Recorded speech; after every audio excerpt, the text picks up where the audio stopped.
દર્શક મિત્રો, આજે આપણે ઈસવીસન 1982માં આવેલા વાવાઝોડાની વાત કરવા માંગીએ છીએ। આ વિડીયોમાં તમે શું જોવાના છો તેમના પર આપણે એક નજર ફેરવી લઈએ। 1. વાવાઝોડું થવાનું કારણ। 2. ગુજરાતના દરિયા કિનારે શા માટે। 3. 1982ના વાવાઝોડું અને તેનો અનુભવ। અને 4. 1982ના વાવાઝોડામાં ઉના તાલુકાના દ્રશ્યો। હમણાં તો વખતે આવેલું વાવાઝોડું ખૂબ જ ભયંકર હતું।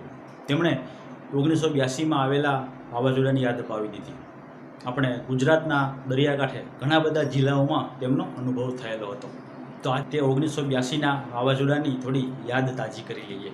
અરબી સમુદ્રમાં દબાણ સર્જાતા વાવાઝોડું નિર્મિત થાય છે। તે વાવાઝોડું સામાન્ય રીતે ભારતના દક્ષિણના રાજ્યોથી પશ્ચિમ તરફ સમાંતર આવતું હોય છે, પણ ઈસવીસન 1982માં આવેલું વાવાઝોડું અરબી સમુદ્રમાંથી ઉત્પન્ન થઈ અને 45 ડિગ્રીના અંશે સીધું ગુજરાત ઉપર ત્રાટક્યું હતું। 1982નું વાવાઝોડું આવી રીતે 45 ડિગ્રીના અંશે સીધું ગુજરાત ઉપર ત્રાટક્યું હતું અને તેમની તીવ્રતા પણ ખૂબ જ હતી, એટલે પોરબંદરથી લઈને ભાવનગર સુધીના જિલ્લાઓમાં તેમની અસર ખૂબ જ ઘાતક હતી।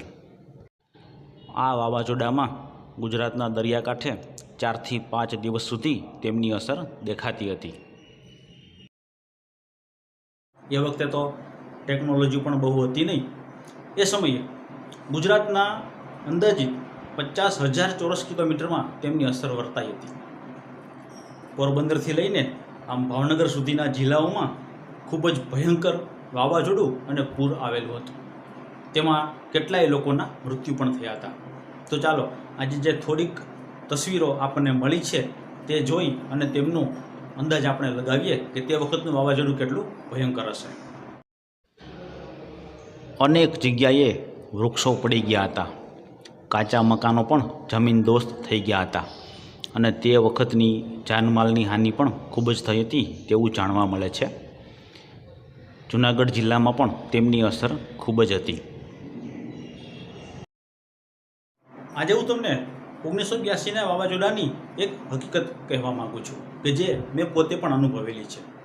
ઉના તાલુકાના કાંઠાળ વિસ્તારમાં તમે જે ગામ જુઓ છો, દીવ અને ઘોઘલાની સામેથી બોલવાન, પાલડી, તડ, ભીંગર અને વાસોજ અને છેક કોબ સુધીના દીવ અને તેની સામે આવેલા ગામડાઓની વચ્ચે દરિયો અને ખુલ્લો વિસ્તાર થઈને અંદાજિત 2 કિલોમીટરનો વિસ્તાર છે।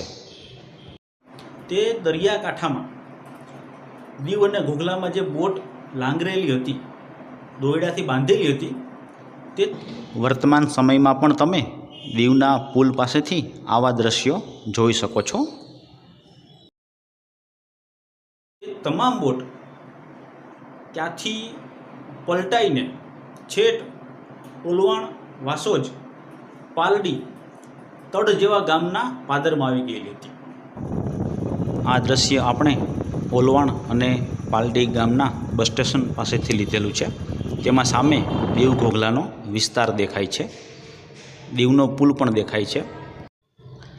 વાવાઝોડા વખતના આ દ્રશ્યો કે જે તમામ બોટ અહીં ગામમાં પાદર સુધી આવી ગઈ હતી અને કેટલીક જગ્યાએ તો ટ્રેનના પાટા પણ ઉખડી ગયા હતા। વીજળીના એક પણ થાંભલા હતા નહીં, બધા જ થાંભલાઓ જમીનદોસ્ત થઈ ગયા હતા।